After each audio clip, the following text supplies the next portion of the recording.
Here we are again. Hello, hello, hello. Greetings. Shout out to C.T. Fletcher. It's still your motherfucking set. If you don't know about C.T. Fletcher on the World Wide Web, with his messages of positivity, encouragement, humanity, drive, motivation. He's not Tony Robbins. He is a former power lifter with some world record-setting lifts in his younger days. He's an enormous man who loves to move the iron, and through one thing or another has some illnesses. The most recent, a full heart transplant. And I think this is the culmination of general heart failure, which through his end part of his career, he's been, maybe for the last decade, an internet sensation on his positive messages. And you saw some of his issues with heart disease, bypass surgery, or whatever he had out in California with excellent doctors, and you meet the doctors and he shares those portions of his life, his reconnection with his family, his daughter, his son, how they participate in his companies, his internet activities, his videos. He's a speaker. He goes around and does motivational speaking to youth, to inner city kids, to less fortunate, to more fortunate. And it's odd because he's a very flamboyant personality. Very flamboyant. Does a lot of videos in weight rooms. Does a lot of videos with notable personalities who are associated with bodybuilding, weightlifting, whatever. Talks openly in some instances about steroids and drug use and all the aspects that come with the health industry, but mostly about motivation and mostly about failure and rising up from failure. And if you watch him, immediate reactions can be very off-putting because he is loud, he is flamboyant, as I stated, he's very active and in your face, he can be very vulgar, he can be very aggressive, almost like a drill sergeant. And I'm sure some people find him intimidating and obnoxious and rude and not the type of personality that they want to associate with. And that's fair.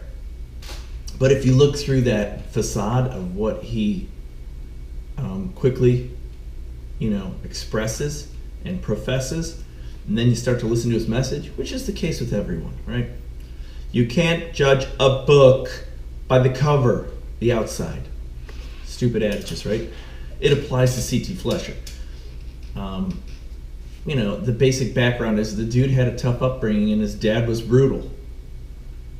And he had those type of environmental and behavioral inputs, so he was brutal. And he showed that with no mercy to the iron. And he's got a group of followers whom he classifies as iron addicts. I think he's copyrighted or whatever that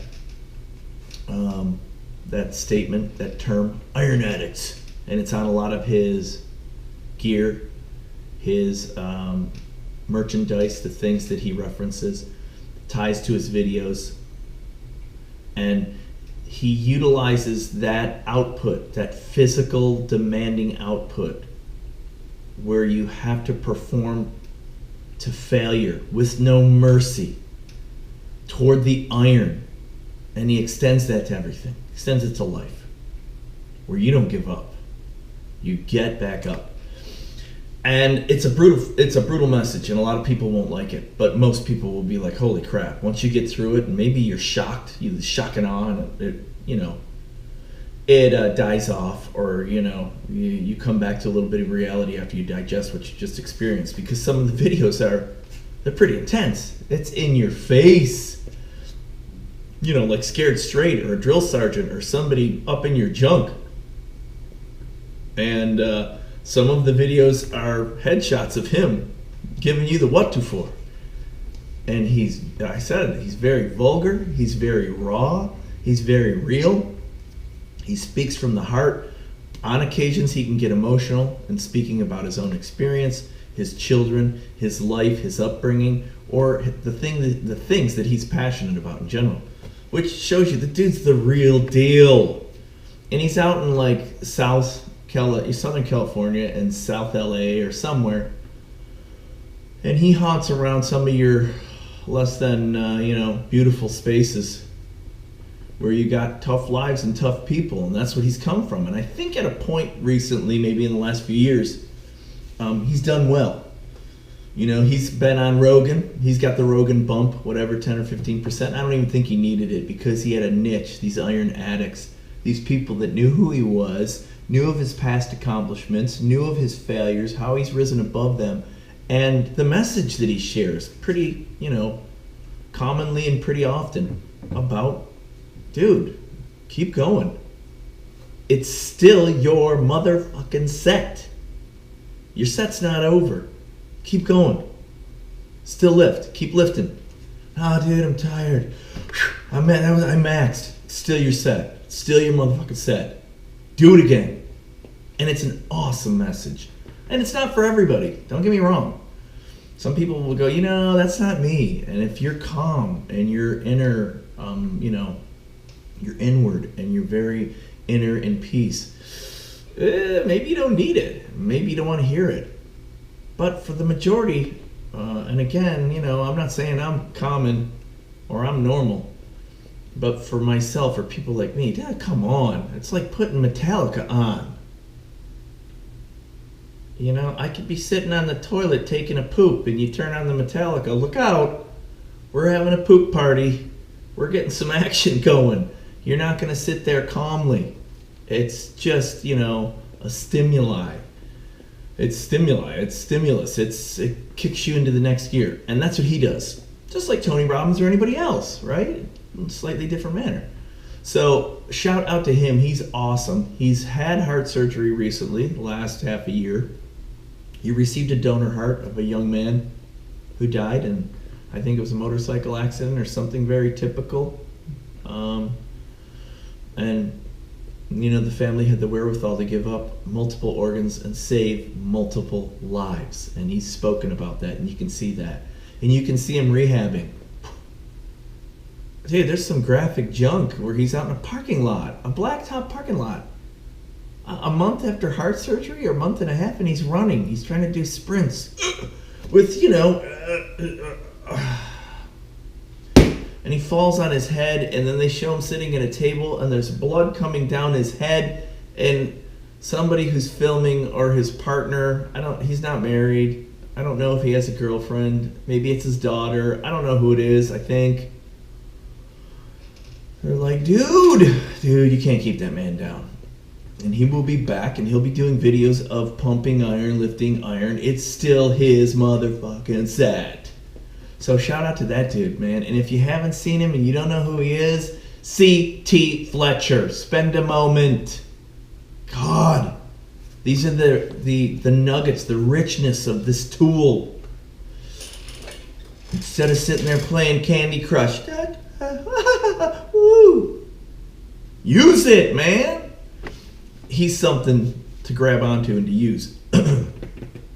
Will motivate you, will drive you forward, will potentially force you, stimulate you to better your life.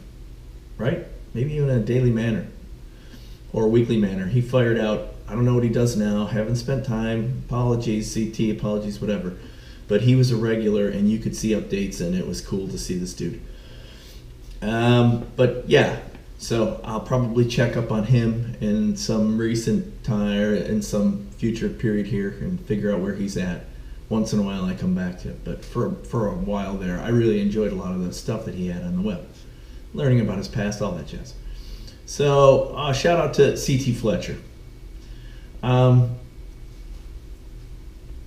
of news, lots of weird stories, as usual, all kinds of stuff all over the place. No, I guess, giant global item or event that you have to report on. You know, a handful, a bagful, a box chock full of smaller events everywhere happening. And maybe, you know, a little more calm, a little more quiet-ish around the globe. But the Postal Service, oh boy, and this HQ2 Amazon thing, and what's going on. Amazon is probably one of the biggest consumers of United States Postal services, if you didn't know that. And they delivered something like 1.1 billion packages for Amazon last year. And it's going to double to like 1.9 billion packages this upcoming year. That's what's projected. Almost double. Billion. Amazon's operating costs, like 30, 40, 45% of it is shipping, is delivery, right? Let me see, where is it? They had a quote of what the cost was. It's $11.5 billion last year. It's spent on shipping. What? That's when you sit back and you go, oh, I get it. That's why they're $1 trillion company. And I'm not an Amazon Prime member, and I probably never will be, and I know everybody that is. Anybody that's anybody that buys crap through the internet, and I am somebody that buys crap through the internet. Some of the scent oils that I've talked about. I mean, if you don't purchase stuff from a monitor, I don't know. And again, some of the older generations after me, right? Pre-1969 birth, they don't use the computer that heavily. Mostly. But right around my time forward, everybody uses it. And if you're in your 30s or your early 40s or you're in your 20s, if you're in your 30s or early 40s, you're doing it probably from a computer. If you're in your 20s, you're doing it off your phone. You're ordering shit off your bed. You're like, oh yeah, and I got it, and then it shows up. This is my Prime, and I got some jewelry, and then I ordered a taco, and then new socks. What? Everything. And Amazon, there's almost nothing that company doesn't offer, which is why they are the monstrosity that they are. Bezos, whoo! $11.5 billion in shipping last year. And they've outsourced a ton of that. If you've never noticed, if you don't order, a lot of it comes through USPS, that last leg or whatever. The Postal Service delivers it to your mailbox.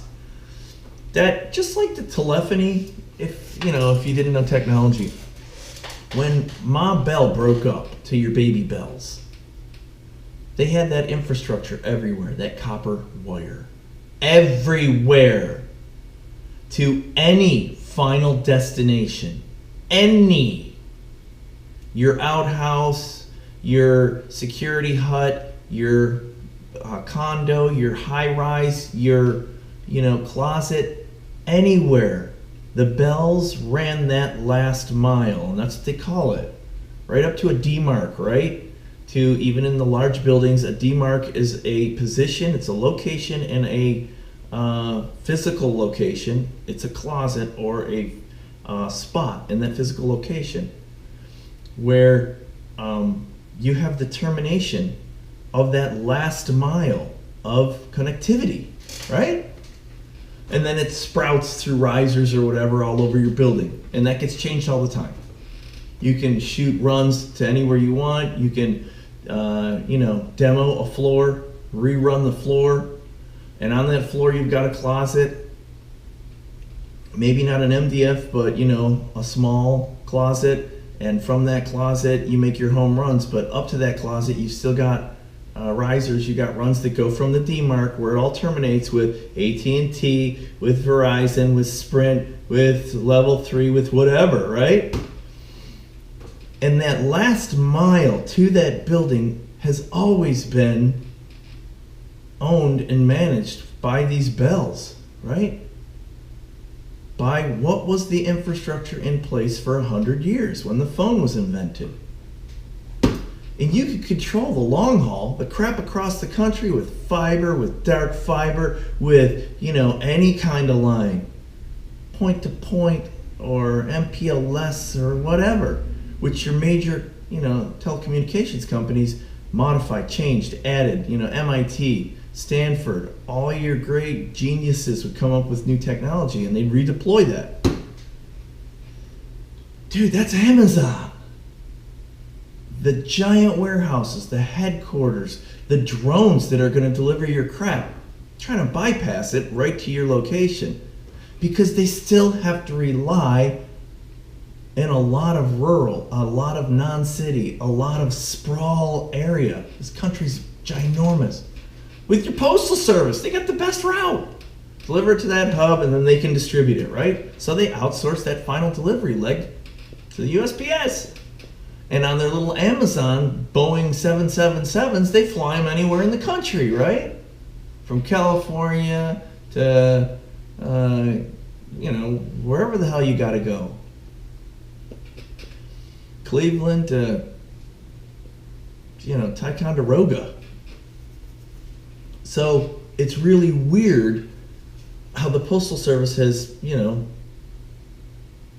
become a killer primary component of Amazon's success.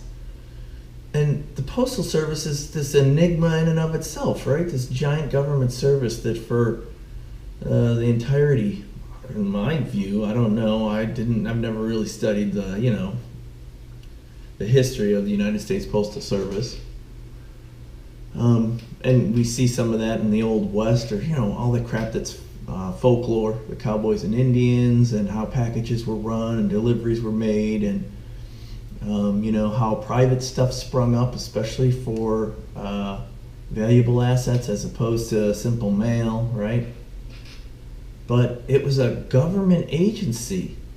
And then sometime in, my midlife, it was like, this thing is horrible.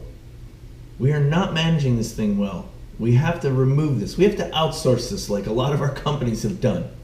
Remove this key component of our infrastructure and our service providing, services that we provision and provide for all of our people. And let's see if private industry can have this thing managed better. And I think every year it's lost money in the millions and billions of dollars. Every year. The Postal Service since like 1990 has lost money, or even prior. When, as a young person growing up, getting a government job, of which the Postal Service was one of the key provided government jobs. You didn't have to move to Washington, D.C. or a state capital or somewhere where those jobs were centralized. Every city, every county, every town, they all had postal delivery. That was a great job. Mailman, working at the postal office, right? Working at the hub. And it was a government job. Guaranteed benefits, best benefits, retirement, a solid job for the rest of your life. That's what it was promoted as. One government job, dude, go to the post office. It's a great job. They'll never lower your wages. Your wages are pretty healthy. All the things that made that job enticing and it made it attractive have probably been components that have caused it to, run at a money loss for decades. Even though every few years or every year, the forever stamp, bumping it up, 22 cents, 25 cents, 29 cents, 33 cents, 38 cents, 42 cents for, your first class mail. Your first class letter. So it's weird. And then, like you had Lance Armstrong and the U.S. Postal. Clearly the thing generates billions of dollars. And it had money. They could sponsor, an international cycling club. Have great marketing with a great star to increase their branding. I'm proud of the Postal Service, right? And the cool branding with the eagle when they changed all that. And then your commemorative stamps. Stamp collecting has been, like numismatics. It's coin collecting and stamp collecting. For some weird little niche of nerds, it's been pretty cool crap for a century. So weird, and a lot of detail and a lot of disappointment and some sad pieces to it. And then you had the period where there was some anger and fear. You had the post office shootings. You had that spell, I don't know, in the 80s, 90s, maybe early 2000s, where you had these postal workers that would go in and kill other postal workers, right? They were slighted, they were angry employees, they'd lost their retirement or, some kind of negative impact to an individual who felt slighted and then went back in, and there was a spree of these shootings at post offices. Bad press and a bad rap for that one, right? Weird history around the whole life cycle of the USPS. But now it's come back around and it's shown up in, let Brown do it, UPS or FedEx or whatever. I always thought, and it's still not true. I always thought the Postal Service would go under, gone, and we wouldn't need it anymore, and these private organizations would rule national and global shipments. And they just haven't, for one reason or another, and now Amazon has relied heavily on the USPS for shipping in the billions of dollars of revenue and the billions of packages realm, which is insane when you look at it. And I don't know what the future will be, but it continues to lose money, it continues to struggle. When you talk to these folks, these individuals that run it, or these individuals that critique it, or these overseeing agencies, because it's like, Freddie Mac or Fannie Mae, these quasi-governmental agencies. It was created wholly by the government, right? It was a core service of what our government provided. Rain, sleet, hail, will always deliver your mail. And so you've still got these hooks, these massive hooks into our core infrastructure and, federal management and then down to state levels. And these cats are like, this model hasn't worked forever, right? It's broken. There's this independent organization over here that controls the, setting of postal rates. It's not tied to our organization. It's not tied to President Trump or the federal government or whatever president or whatever arm or branch.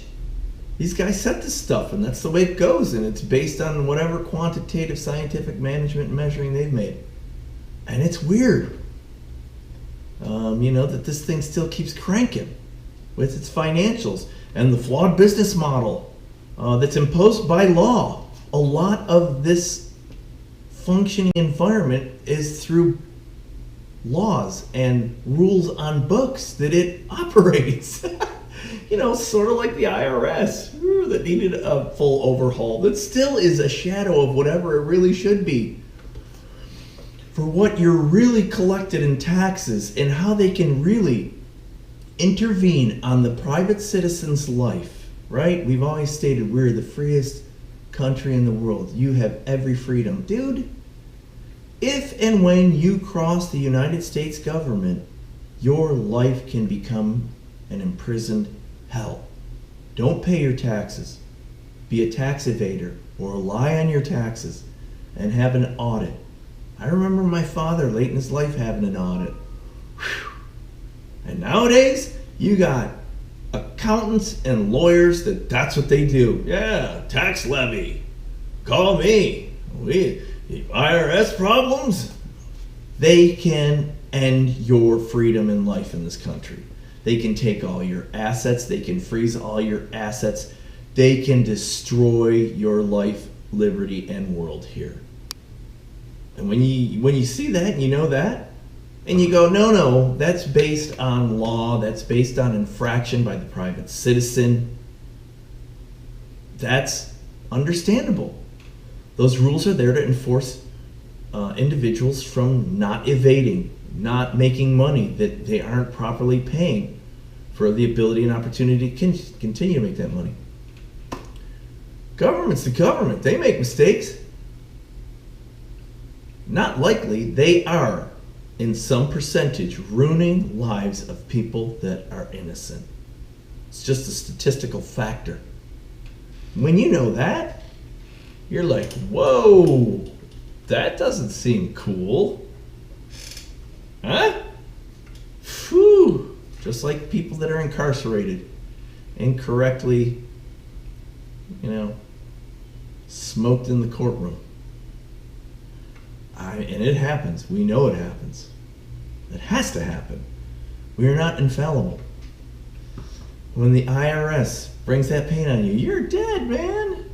There's no freedoms. You've lost all your freedoms, and you realize it quickly. You're like, oh yeah, this government can control me. They can manage me. And those are the fears, and those are what the checks and balances from each one of the branches in the government are there for. So that hopefully that doesn't happen. All right? And you've got this postal service, the United States Postal Service, right? And they're running and gunning. And I don't know what's going to happen to them. I don't know if they're going to change a business model and try to operate with a profit or operate just to break even. Wouldn't that be the optimum? Right, with all these retirements and the benefits, because that was one of the draws of taking a postal service job. You had great benefits while you were in there for health and for vacation and holiday and for 401k contributions and for, nowadays, any of the human components, your welfare, your social, mental, physical, financial health, counseling, right? For any of your addictions, all that stuff. All these extra benefits that these companies have put in. And the post office was no different. They provided those government employees just so many great benefits. That's what you wanted to. I want a job there, man. And be able to retire and get some great percentage of whatever my base pay was and live a comfortable life. And whoo! And will that continue? And what's actually happened once they privatized? Did they remove a ton of those benefits? I don't think they did. Are there still tons of laws and structures in place to manage that institution, even though it's private, quasi-government? Of course there are, right? And yet you got this whole arm that manages Amazon deliveries, where Bezos has this relationship with them, And it's going to increase, because now you got Northern Virginia and you've got Long Island with their new headquarters. And I'm sure they're going to have a giant relationship with the USPS there in both of those locations. Hoo-yah, right? So it's weird to see all that, and it's weird to hear these stories and wonder where they're going and wonder what's going to happen to the system. Dude, I don't know. All these major fundamental government platform and election platform items that have to be addressed, like medical coverage. Whether it's free, right? Whether there's special circumstance for the impoverished, like Medicaid, or for your retirement community, right? That's getting larger and larger, Medicare. So your supplemental coverage, and then your basic coverage that through your employment you can procure with whatever rebates that tie into the healthcare industry, with all your doctors in these giant organizations and structures in place around all your major medical stuff. If it's an HMO or it's a PPO, whatever those plans are, how those plans work well. How the fuck did the government think they were ever going to get into that and manage any of it? They can't run the Postal Service. They can't run the IRS.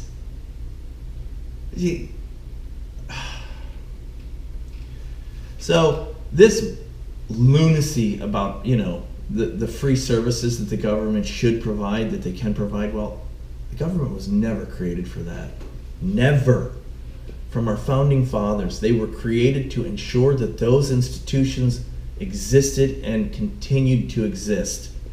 The fundamental bylines, the rules with which our people could live. Never the methodology, the process. Private enterprise, capitalism always does that better. Competitively, even when it's, corrupted. And you had people lining people's pockets, the whole of New York City and New York State, right? And your labor unions, it's still better than anything that any government could run.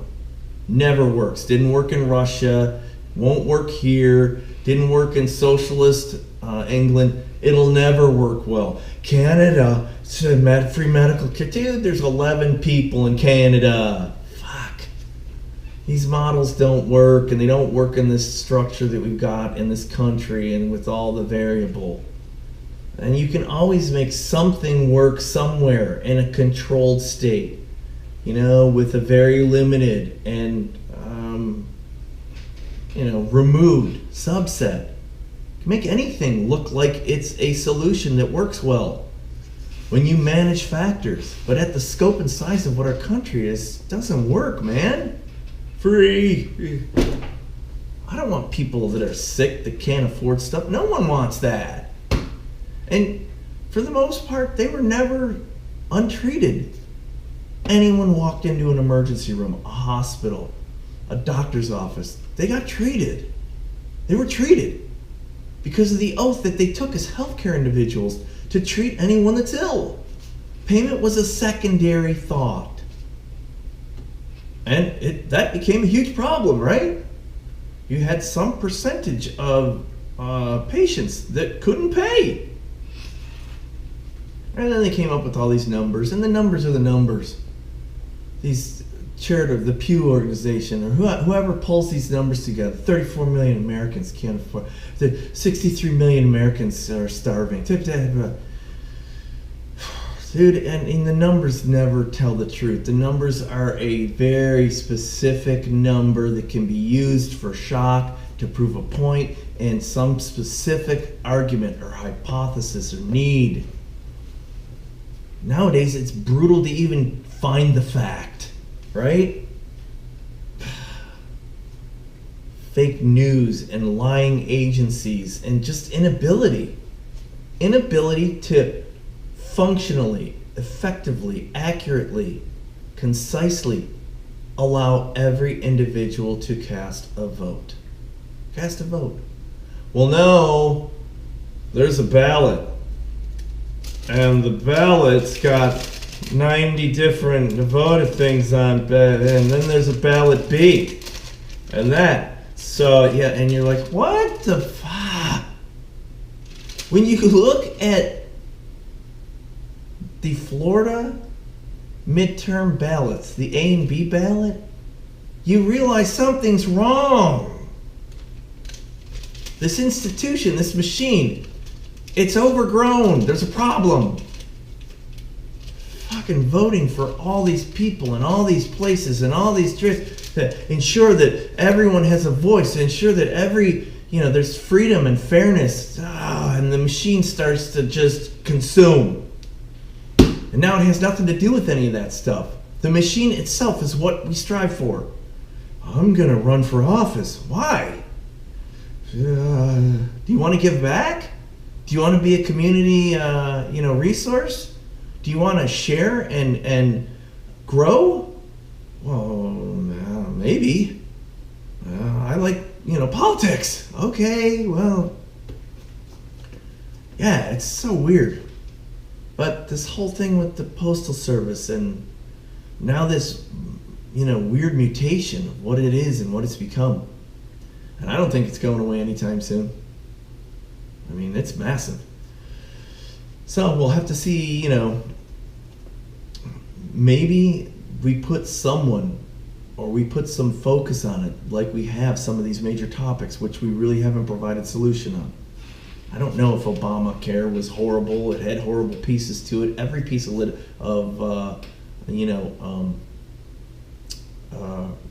every key component of new law and new process in the government anymore.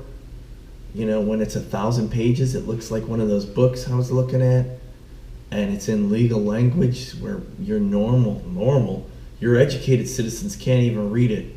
You know, they read section A, subsection 1B, by rule 4.6.4 A01. Holy dude, to be able to construct a document like that, you had to get a master's degree. Maybe not. Maybe you got a program nowadays that can do it all. What are we doing?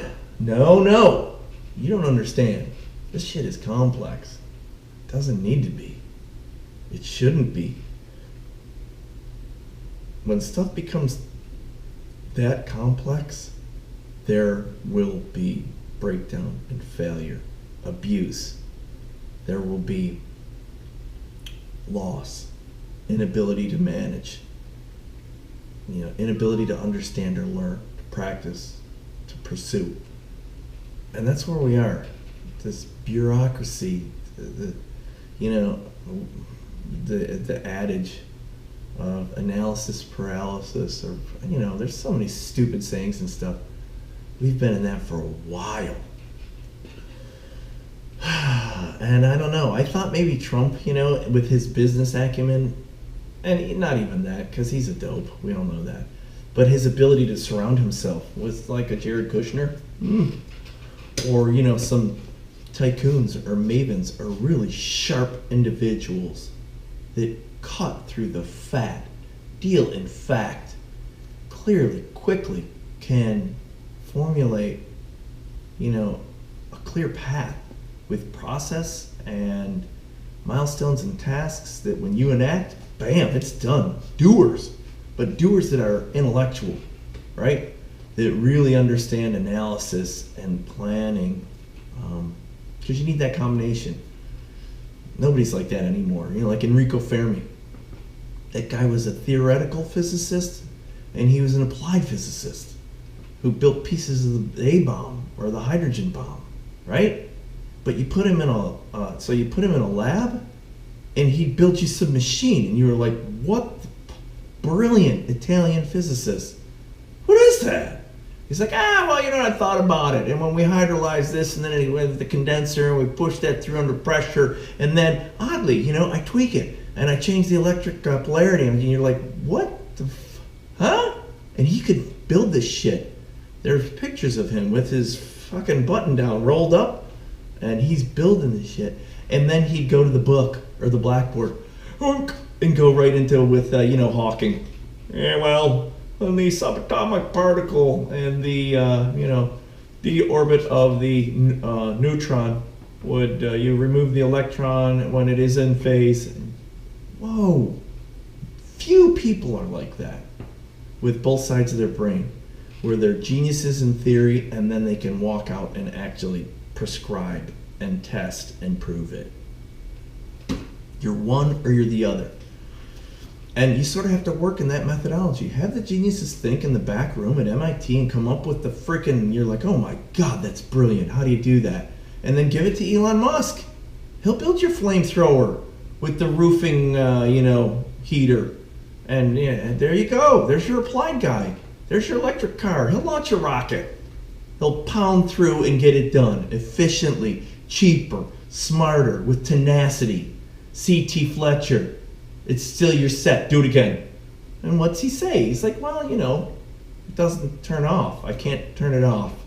You don't want to be me. It's an illness. And that's what it is. And it's our gift that we have an individual like that with their brain that just keeps smashing shit out. Do it, build it, do it again. I know, what if you did that over there? I think I could do it. Oh yeah. And then they tie in the crazy zany part to it. I'm going to build 5,000 units at $500 a piece. This time I'm going to make $10 million. Instead of building 50,000 hats and selling them at $20 a piece, so that he made $1 million. Some stupid little formula. You guys think we can design a hat and sell all of them and make $1 million? Yeah. We can do that, Elon. Let's do it. Boring company. Let's do it on one of the crazy. Yeah, aren't we digging a hole under LA so that I can drive my car and bypass that stupid freeway and go to the airport. Yeah, Boring Company. Dude, that's the illness of that mind. And we're lucky we have people like that. And I don't know why we don't apply something like that to the Postal Service. And I'm sure that's such an oversimplified generalization of crap that when you looked at the books and the history and the scope and the size of that monster, it makes your head hurt and you're like, I don't want to do this. Just, can I just get my mail, you know? And that's been a staple for all of our lives. People bitch about, someone stole the packages. I saw it on my ringy, on my camera, on my door. They came. They're not delivering the mail consistently. I go over to my mailbox and the slot's open. Can't the mailman? Dude, what have the real beefs of the mail, the United States Postal Service, been? They've been pretty steady for history, forever, since we've ever had mail. You mailed your shit, somebody got it. That's insane. There aren't many companies over dozens of decades, over dozens of years like that have that consistency. That's pretty epic. And I don't know if we tweak it or we can fix it and make it run good, or do we need it? Why doesn't UPS or why doesn't FedEx or why doesn't, one of those giant companies pick up the last piece? Well, there's no money in letters. There's no money in small mail. I don't know. I don't know the specifics, but surely, it seems like the times are ripe. Maybe we can fix stuff. Maybe we can change stuff. So that's going to be exciting to watch. Weirdly, we never really think about the mail. The mail's the mail. It always comes. It's always delivered. Yeah, I'm excited. Other than all those fucking bills that come. Or, with elections, all those goddamn mailers. Oh, wasting all the money. Rick Scott for governor. Who cares? 55 cents. I bet you that thing's like $1. $1 to print and mail. No, it's like a penny because they mail out 1 million of them, right? But we get polluted with that crap. Junk mail. Publishers Clearinghouse. I never fucking win. Show up at my house. You $4,500 for life. Yeah. Where is it? Reader's Digest. Dude, I grew up with the Reader's Digest. I was a reader. I think we had a few in the family, but I was a reader. From like 6 to like 18, 15, 18, I read, right? And I think the neighbor or my Uncle George, somebody bought the Reader's Digest. They bought the subscription. They came to the house, man. That thing was fabulous. It had snippets of humor. It had like a story for the, that volume. It had fiction. It had nonfiction. It had poetry. It had it would, do a spotlight piece on a person, or it would single out a community issue or a problem, right, that you'd read about. Diabetes. That thing was awesome for years. My God. And then they had, as it waned, as the subscriptions died down, they had the contest, Reader's Digest, And you could win money or win this, and it was brilliant, right? You had some turd in the back office with finance going, look, dude, if we paid this much for an annuity, and then we get people to buy into, this annuity, and they take a subscription from us, man, it's a no-lose situation. It costs next to nothing. Our subscribership goes up. People are paying attention to our magazine. We give them this crappy annuity. Right? And that's smart. But, what are the odds of winning? What are the odds of winning the Mega Million or the Powerball now? 300 plus million. Oh my God. That's insane. But we still get excited. Yay, because who wouldn't want $1.5764389 billion pie, right? $1 billion. Regardless of your taxes, regardless of whatever the lump sum is, don't take the annuity. Never take the annuity. Never take the annuity. Didn't you learn that in Finance 101? Present cost, the present dollar, the fucking inflation, you lose all the money, it gets eaten into. Never take the annuity, always take the lump sum, and then invest your money. So, I don't know where the Postal Service will go, but we'll have to see. Maybe it'll be addressed with some of these larger components that the government currently has as their giant platforms that they're measuring our governing resources on, which seemingly I don't know what we're accomplishing-ish. The Fed, I guess, today came out and said it's our work that's been the stimulus for the government, you idiots. So now they're fighting and shitting back at Trump, who said, you stink, you're raising rates. I'm the one that has increased the stimulus in the government. And I think he's right. I'm just saying. And a lot of it's probably been negative. Seems like we're reclaiming lands and we're removing protected rights for now the wolf, where we reintroduce them back into the wild in sections of this country, the Northwest or whatever. Now we're clawing back on those. So if the damn wolf's eating your livestock, your elk farm or whatever the hell it is, you can shoot it. He's done that everywhere. He's done that with the petrochemicals. He's done that with the mining. He's done that with everything. A lot of the stuff that Obama or Bush put in place to conserve, and Bush wasn't a conservancy president per se. I think he was more of a realist. I think he was more of a baseline, right?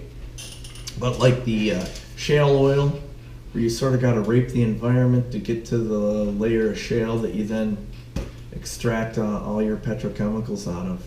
And dude, fracking, I get it, and I get the people that are on the land that state, this could be my livelihood. You don't have the right to make choices to me. I own this land. No, you don't own this land. We were just talking about the government owns everything. And when they have the ability to make law, to enforce law, to persecute, to prosecute, to do whatever they got to do, they'll do it all. You don't have any rights. You're a private citizen here. And that's what the Declaration of Independence and the Bill of Rights and the Constitution and all that shit were about. Trying to define us as private citizens against those idiots across the ocean, against the idiots in the houses here that are running it. Your protection, your right to bear arms. When the president comes banging on your fucking door and there's injustice, he's not following some structure of law. And he's trying to claim your health and welfare. You have the right to protect yourself with the firearm. Fuck with us. It's a check and a balance, man.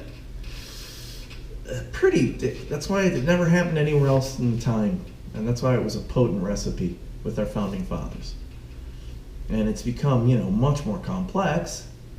And we struggle with it. But that's where we sit now. And those cats with the fracking, dude, you shoot that high pressure water under the soil and it destroys everything. And then it bleeds into your table water. And you got the poor farmers and the people, and your water looks like what? Ferguson or wherever the hell. Michigan. I don't remember that shit that was coming out of the faucets. Ferguson's where that dude got shot. There's so much shit in these small towns anymore that hits national news. You go to pour it out and it's yellow or oily. Hey, fracking is not the problem. What? Might be. And Trump's reclawed a lot of that back. And that stimulus, it's short-term, short-sightedness, but it's a re-injection, and it makes jobs, and it provides positive morale, short-term.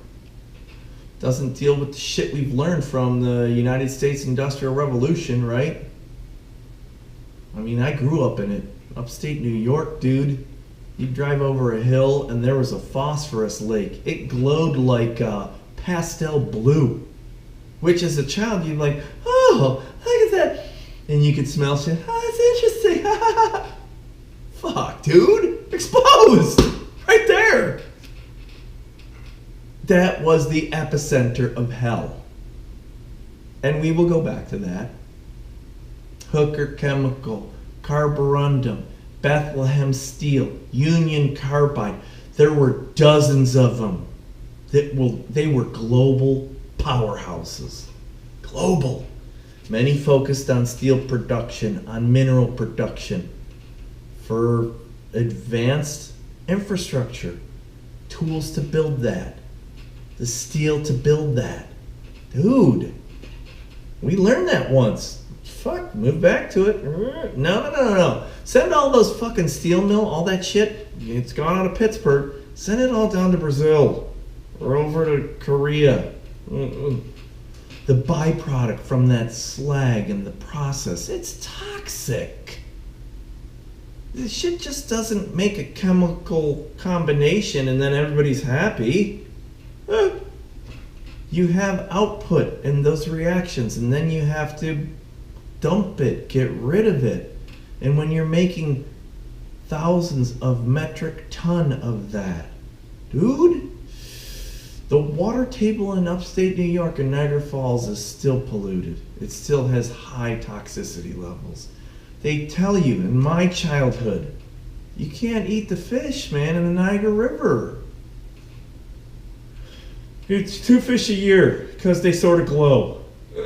What? It's not like we didn't learn this the hard way. But, people fight it. When you're in charge and you can make decisions.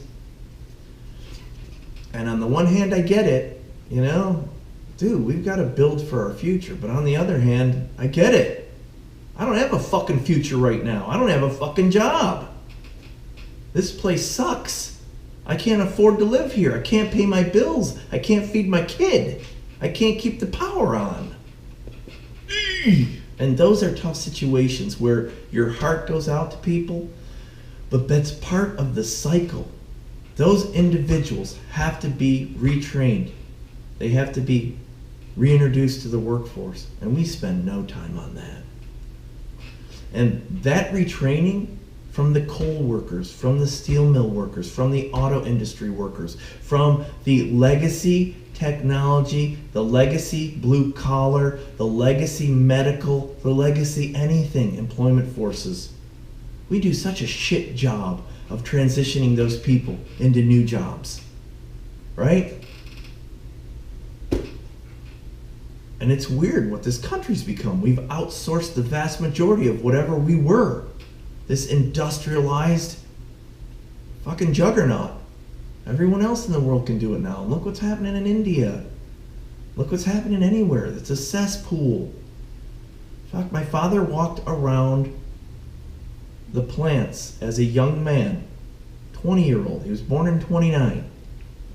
So in the late 40s and the early 50s, he got jobs because his father was a genius, right? I told you about how he renovated the Nabisco ovens. Fuck, he had ins. We'll take Jack. We'll hire him in the plant. He's lucky. He had the network. Dude, they had exposed shit in giant vats. They didn't give a crap. They knew, but they didn't know. And they cared, but they didn't care. Because you didn't have fucking massive cases of cancer. You didn't have birth defect. You didn't have lifespan diminishment, right? And we learned the hard way. And then there was lawsuit, and then there was lies, and then there were cover-ups, and then there were payouts, and then all this shit. Almighty dollar. We will lie, cheat, and steal to win. To get the almighty dollar, to be number one, to take the gold. Human nature. At any cost. And sometimes it's tough, and you put things in place so that you don't commit those same offenses, and there's differing views. So it's weird. That's where we sit. And I don't know where we'll go. I'll tell you what, we will consume this planet. We will. Maybe before it's fully consumed and exhausted and in a loss and a breakdown and, complete catastrophic failure, we will have migrated off this planet, either to some kind of facsimile that we've built or created, or something we find, or just some kind of interstellar traveling ships, whatever. And if we don't do that, which I don't think. I don't think the human race will ever cease to exist. You know, somebody somewhere will always live like cockroaches. But yeah, we've got to figure out what we're going to do here, because we're clearly on a path of consumption, and that can't continue. It never could, and we knew that. So, another facet of the future. Exciting, awesome. You can be a contributor. You can be an observer. You can be a victim. But just one of our topics. What else? Some of the stuff we've talked about in the past. I guess they're going to start genetically modifying farm animals. Company in California. Look, man, we've talked about this. It's coming. What's it called? Recombinetics. Right? So as opposed to just crafting a farm animal that's optimized, they're going to do small shit first. Slowly introduce it. You make the cow without the horns, so that's fucking not a problem, right? You'll make the pig without needing a castration, right? It'll simply be for food. This shit's coming. With our approval or without our approval.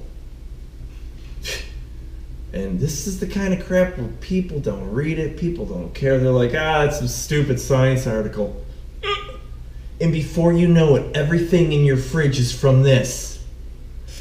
You have the evolution of farm animals, of animal life, of livestock, of farming, of living. And we sit back and we're like, what? How did we get here? How come there's a chicken dinosaur? Where'd that 12-foot chicken come from?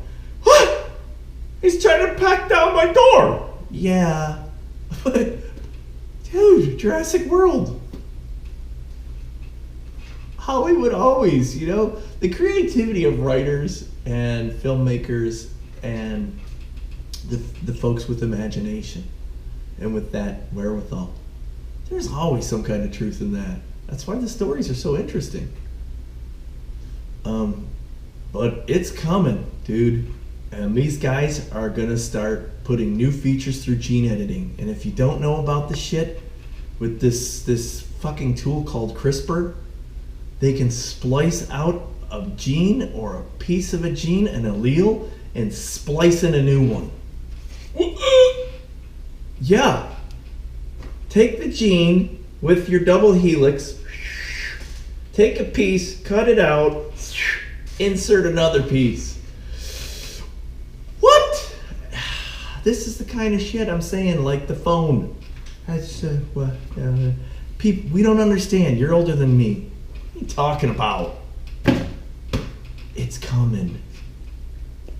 Yeah, so I read that and I'm like, man, it's coming. It's fast. They'll remove any abnormality. They will have crafted animal, crafted livestock for our consumption. That's insane. And I think I can't recall because I read this thing, but it said first it needs the company is called what's it called? It's called Recombinetics. No, it's not called Recombinetics. It is called Recombinetics. And it's in California. Of course, they see the opportunity for its technology in the livestock industry. But first, we need to convince regulators that gene editing animals. We need to convince regulators that gene-edited animals are no different than conventionally bred ones. That is a statement of lies. But that's the way we think, and that's the way we report, and that's the simplicity of it. Gene-edited animals are no different than conventionally bred ones. No. They're fucking completely different. You grew that shit in a petri dish. Those two humped and made that one. What are you talking about?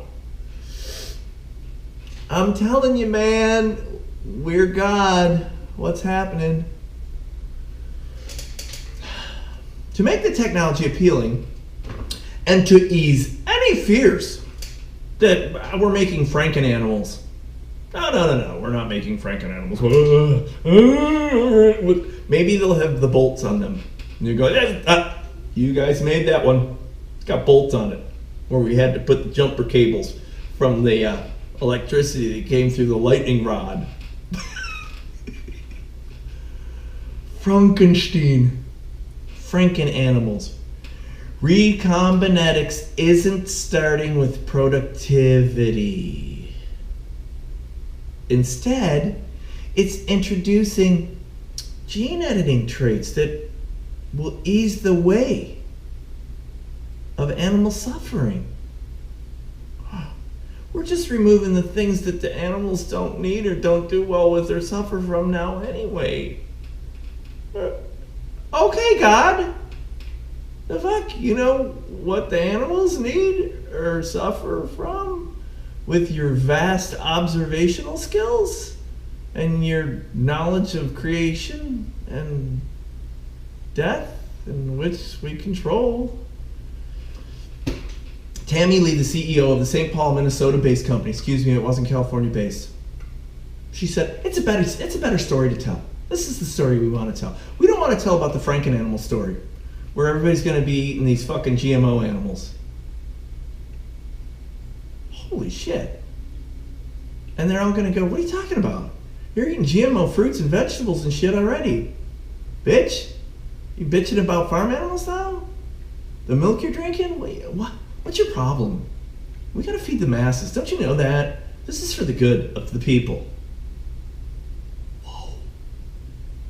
Who determines it's for the good of the people? Oh, you motherfuckers making the money? The monopolies that control the food stores? The government agencies that grant the ability to control that monopoly that controls that food? Whoa, there's the machine, man. There's the machine. Machine. That's your name. Remember Fury? Machine. You're a fighting fucking machine, boy. For instance, animal welfare advocates have long criticized the way farmers use caustic paste or hot irons to dehorn dairy cows so that they don't harm each other. Brutal process. It's cruelty. Just wrong. So you know what? Let's just grow that fucker without horns. That's not wrong. They don't even know better. They don't have horns. That's acceptable. That's scientifically brilliant. Holy shit.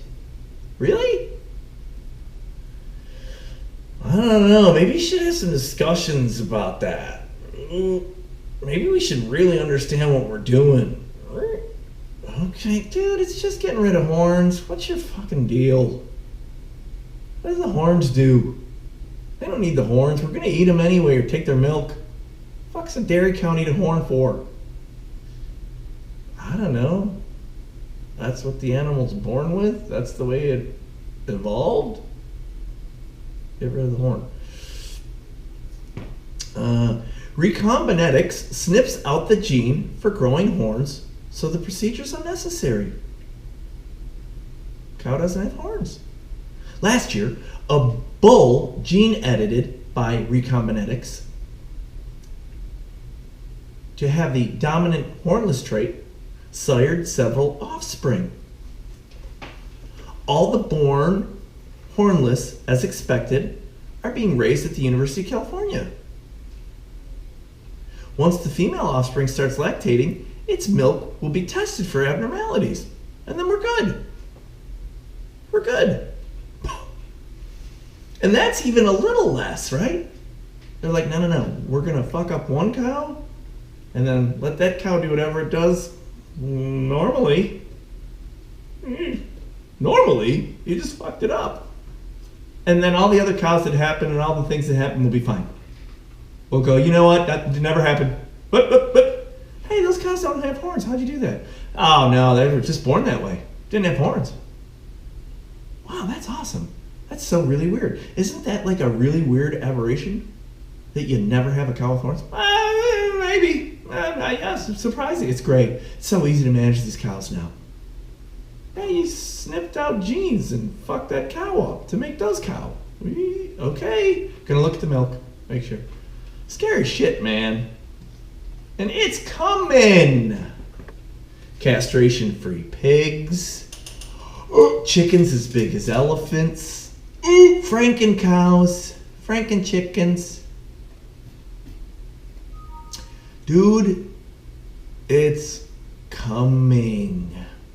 There's an ethical question that's been debated for at least the last 20 years on whether we should change the animal or should we change the system.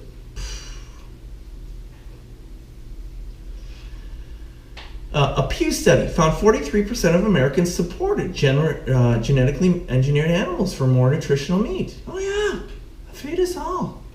I want to be Spider-Man. Spider sense is tingling.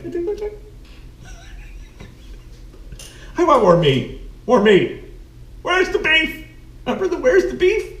Now you can have all the beef you want without horn. So, who knows? They talk to everybody, the Humane Society, but if you added for your chicken to be the size of an elephant, that's not good, said Josh Bulk, the Humane Society group president of Farm Animal Protection. I don't want no elephant chicken. But that cow without the horns, that son of a bitch. How many times have gone and seen the cows and they try to horn me? No horns. Get the horns out. Just no big chickens. It's coming. So we better be prepared for this stuff. And I don't know if we're going to be prepared for whatever consequence. Some weird shizzle. I had other stories here on Le'Veon Bell with the Steelers. Just a nightmare. Read that. This dude in football, and he didn't show up for the team, and he had his locker full of shit, and he hasn't been there the whole season. And then they thought, he thought he was going to go to Miami, and he had till the last few days was his deadline, and then he had his locker and all of his belongings. And when the deadline passed 2 days ago, the whole team rifled his shit. They took all of his sponsored shoes. They took his fucking uniforms. They took his knickknacks. They took the suit he had there. He said it was like Lord of the Flies, man. They just pilfered his junk. And you're like, what? Doesn't each one of those guys on an NFL team, the last man, the 60th player on the NFL team, whatever the roster is, doesn't he still make $500,000, $500,000 or something? Oh yeah, that dude took all the shoes. Yeah, okay, he needs like 8 pair of cleats. I don't know. Keepsakes, these were Le'Veon Bells. I'm gonna sell them on Amazon. I don't know, but man, the humanity of it. So that was funny. Loss. Oh, a loss. Remember Little House on the Prairie? And they had the stodgy old, well, she wasn't stodgy old. She was the mouthy Harriet Olsen. She was the mother of the snotty girl who was just Miss Manners and always pointing out the little snots and the little issues. Oh, you little bitch. You're poor and you don't have met, right? Catherine McGregor, she died. I loved her. She always, every role, like Little House on the Prairie, she played that awesome douche. So that's sad to see her dead. But I think she was 95 or something, 93, so she lived a hell of a life. Bam! And then I was going to bring up some crap about Bette Midler. I love Bette Midler, right? I loved Bette Midler. I thought she had a great voice. I thought she was entertaining. She stretched from singing and whatever over into like Tony Award stage acting and Hollywood movie acting and whatever, which everybody seems to do because that's where the real cash is, right? You spread your brand. And I always thought she was a great performer. But she's gotten old and a little kooky and shows up on these talk shows and whatever. But with the recent action of Melania as FLOTUS, right? As the First Lady of the U.S. and She chimed in on John Kelly right here before he was removed, and then she chimed in on some individual that ran the PR or whatnot, Mira Ricardo, the White House advisor. And I mean, I think it was sort of some negative crap, you know, justified or unjustified, with whatever her actions were. And maybe it was related to that CNN reporter, whomever, that had their credentials pulled. I don't know. I don't know the backstory. But anyway, she's been in the news recently. FLOTUS, First Lady. And Bette Midler called her Flotits and showed one of the old shots of her half naked. And then they went through, they were like, Bette Midler hasn't made good decisions for the most part on social media. She sort of stirred the shit pot quite a bit. She joked about Rand Paul after he got beat up by his neighbor. Remember that one? Guy ran across his yard and beat him up. Had some little family feud going on there between neighbors. That's not unusual. How many people like their neighbors? People all the time. You got an a-hole neighbor. Yeah, the guy on the left's awesome. That idiot on the right. We get in fights. So she joked about that. And then, said stuff about Kavanaugh. And I don't know, that's just riding coattails. Lock up your daughters. Brett Kavanaugh's coming. You're gonna touch all your children, all your girls. She's compared Trump to a murderer, but who hasn't done that? That stupid redhead, that held his head, or Kathy Griffin. But anyway, that seemed humorous. So, I think that's where we're at for today. Again, thank you for enjoying the podcast, seeing some snippets here and there, jumping on, jumping off, leaving comments below, viewing, clicking on the subscribe button. Fuckers. Dude. Rock the vote. Get the word out. Nah, doesn't matter. Enjoy it or don't enjoy it. Provide comment or don't provide comment. You let me know. And we'll be back later here for another feature presentation of the Dave D.Y. Show.